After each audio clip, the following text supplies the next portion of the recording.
एक ऐसा राजा जिसे अपनी बुद्धि पर इतना घमंड था कि वो खुद को भगवान से कम नहीं समझता था।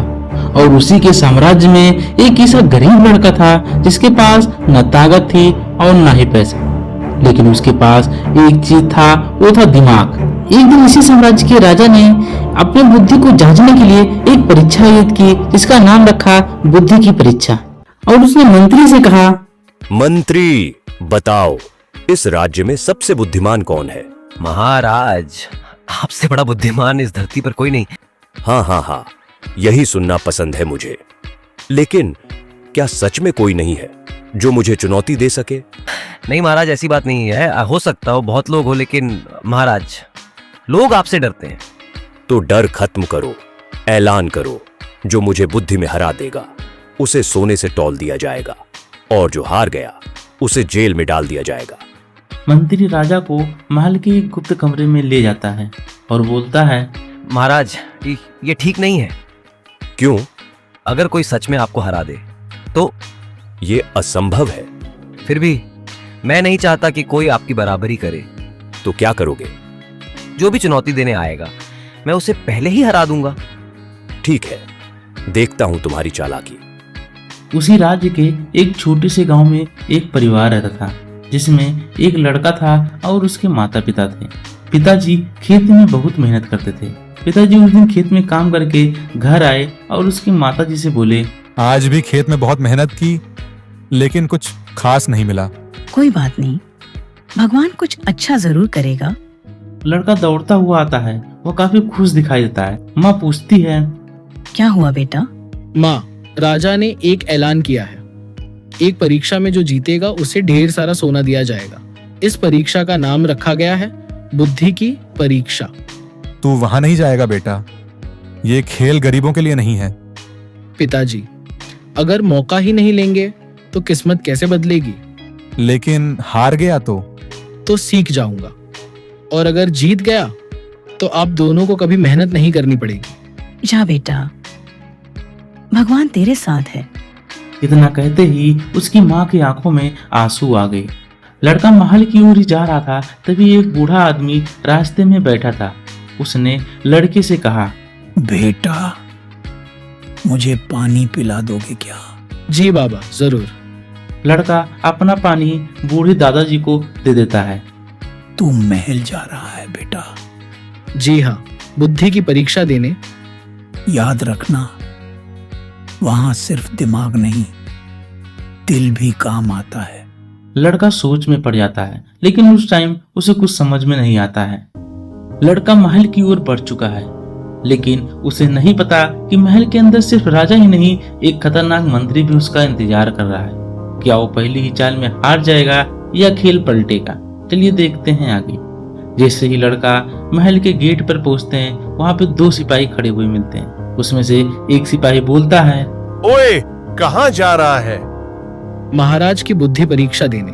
तू पहले खुद को देख। कपड़ों से नहीं, दिमाग से पहचान होती है। ठीक है, अंदर जा, लेकिन पछताएगा। लड़का महल के अंदर पहुंचता है। महल के अंदर पहले से ही मंत्री खड़े रहते हैं। जैसे ही मंत्री ने लड़के को देखा, मंत्री बोले, रुको, कहाँ जा रहे हो? महाराज से मिलने। सीधे राजा से नहीं मिल सकते, पहले मुझे पार करना होगा। ठीक है, क्या करना होगा?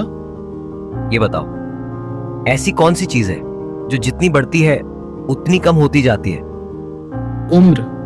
हाँ, सही जवाब। ठीक है, एक और सवाल।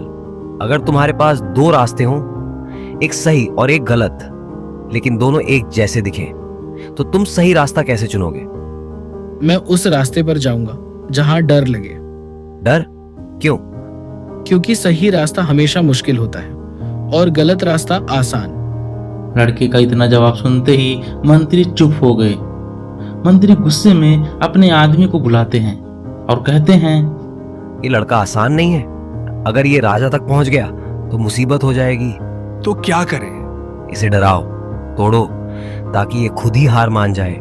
सिपाही उसे ले जाके एक अंधेरे कमरे में बंद कर देते हैं और बोलते हैं, अगर हार गया तो यहीं सड़ जाएगा। डर तो मुझे भी लग रहा है, लेकिन डर के आगे ही जीत होती है। लड़का आंखें बंद करता है और एक गहरी सांस लेता है। मंत्री अपनी पूरी ताकत लगा रहा है, लेकिन ये लड़का हर बार बच निकलता है। अब असली टक्कर होगी राजा और लड़के के बीच। क्या होगा जब दोनों होंगे आमने सामने? एक गरीब लड़का जिसने मंत्री की हर चाल को मात दी, अब पहुंच चुका है सीधे राजा के सामने। आज फैसला होगा, घमंड जीतेगा या बुद्धि। राजा का भव्य दरबार सजा हुआ है और सभी लोग वहां पे मौजूद हैं। राजा लड़के से बोलते हैं, तो तुम वही लड़का हो जिसने मेरे मंत्री को भी हरा दिया? मैंने किसी को हराया नहीं महाराज, बस सवालों का जवाब दिया है। बातों में भी चालाकी है। देखते हैं कितना दम है तुम्हारे दिमाग में। बताओ, ऐसी कौन सी चीज है जिसे जितना बांटो वो उतनी बढ़ती है? ज्ञान। वो कैसे? क्योंकि ज्ञान बांटने से कम नहीं होता, बल्कि और फैलता है। ठीक है, ऐसा क्या है जो इंसान को अमीर भी बनाता है और गरीब भी? सोच। कैसे समझाओ? अगर सोच बड़ी हो तो गरीब भी अमीर बन सकता है, और अगर सोच छोटी हो तो अमीर भी गरीब बन जाता है। लड़के का इतना जवाब सुनते ही राजा चुप हो गए और गुस्से में बोलते हैं, अब आखिरी सवाल, अगर इसका जवाब नहीं दे पाए तो हार माननी होगी। पूछिए महाराज। बताओ, सबसे बड़ी ताकत क्या है? सबसे बड़ी ताकत है सही निर्णय। कैसे सबसे बड़ी ताकत तलवार या सेना नहीं होती है? नहीं महाराज, अगर निर्णय गलत हो तो बड़ी से बड़ी सेना भी हार जाती है। लड़के का इतना जवाब सुनते ही राजा के चेहरे का भाव बदल जाता है और राजा धीरे धीरे खड़े होते हैं और कहते हैं, आज मैंने समझा कि मैं बुद्धिमान नहीं बल्कि घमंडी था। तुमने मेरी आंखें खोल दी। आज से ये लड़का इस राज्य का सबसे बुद्धिमान व्यक्ति घोषित होता है। महाराज, मैं सिर्फ सीखने आया था, जीतने नहीं। दरबार में तालियां ही तालियां बजने लगी और राजा ने उस लड़के को ढेर सारा सोना दिया, जिसे लेकर लड़का अपने घर को लौट जाता है।